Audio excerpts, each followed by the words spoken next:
Bismillahirrahmanirrahim. Assalamualaikum warahmatullahi wabarakatuh. Salam sukses peternak pemula. Selamat berjumpa lagi di channelnya Bang Kun Farm, yang mana pada kesempatan ini kita akan meracik pakan fermentasi untuk ayam KUB usia 30 hari lebih.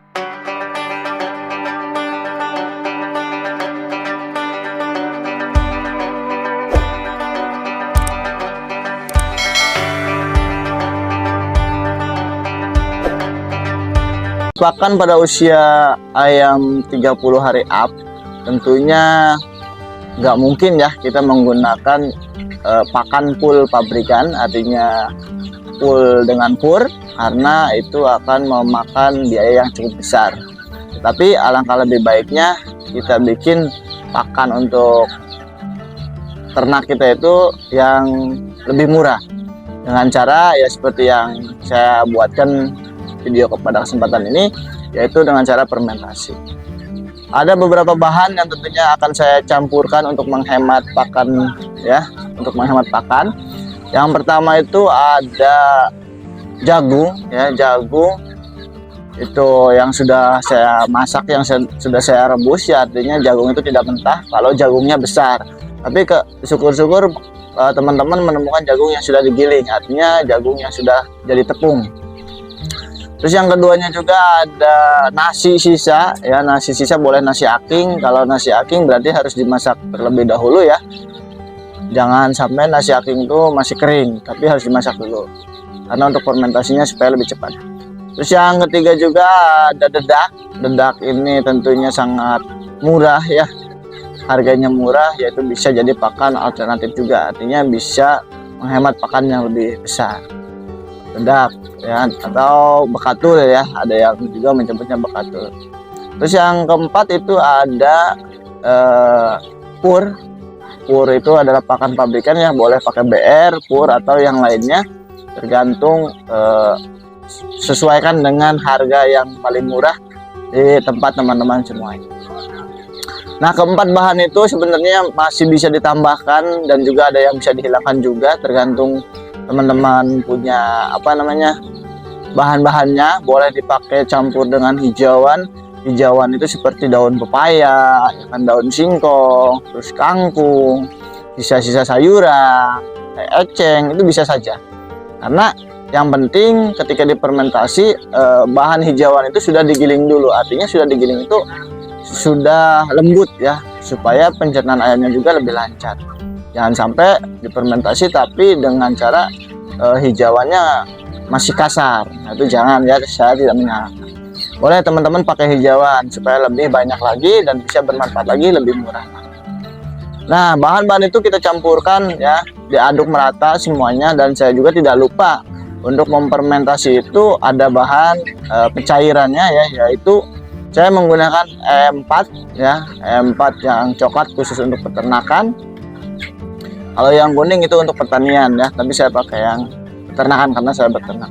E4 dan juga dicampur dengan molase. Molase itu adalah tetes tebu ya, tetes tebu. Kalau nggak ada molase atau tetes tebu, boleh teman-teman pakai gula, mau gula merah atau gula putih. Yang penting fungsinya apa? Molase itu fungsinya untuk menghidupkan bakteri yang terkandung dalam E4 ya. Artinya E4 itu adalah bakteri mati. Ketika E4 itu adalah bakteri yang hidupnya itu dengan cara kita kasih makan, yaitu dengan molase. Kita campurkan E4 sebanyak 2 tutup ke dalam air 1 liter ya, 1 liter. Kalau lebih banyak lagi boleh ya, tapi saya pakai 4 tutup untuk 2 liter karena saya buat pakan fermentasinya lumayan banyak juga. 2 tutup ini perbandingannya 2:1 ya. Kalau 2 E4, 2 tutup E4 berarti 1 tutup molase. Saya pakai 4 tutup dan juga 2 tutup untuk molasenya. Diadukkan sampai merata. Lalu setelah cairan ini sudah tercampur dengan air, kita adukkan saja, kita satukan dengan pakan-pakan yang tadi sudah kita racik ya. Jadi bahan yang tadi jagung, dedak, terus nasi sisa, terus ada 3 pur, itu kita aduk dengan menggunakan yang namanya tadi ya, pakai molase dan E4. Itu setelah diaduk, apakah itu boleh langsung diberikan ke ternak? Tentu saja boleh ya. buat teman-teman barangkali mau langsung dikasihkan boleh-boleh saja ya.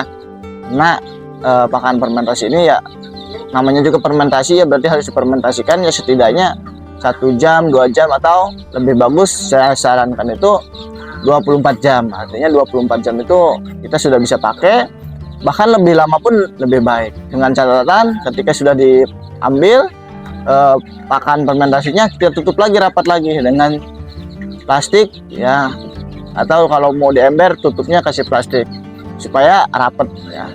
Bagaimana ciri-ciri fermentasi yang berhasil? Tentunya yang paling signifikan yaitu ketika fermentasi itu berhasil, yaitu cirinya dengan bau tape ya. Bau tape itu ya bau tape ya, menyengat ya, seperti itu ya. Karena fermentasi itu adalah pembusukan ya, artinya pembusukan yang enggak ini ya, karena sudah ada bakteri yang baiknya untuk ternaknya. Kalau sudah bau tape berarti sudah bisa digunakan. Karena fungsi E4 juga yaitu selain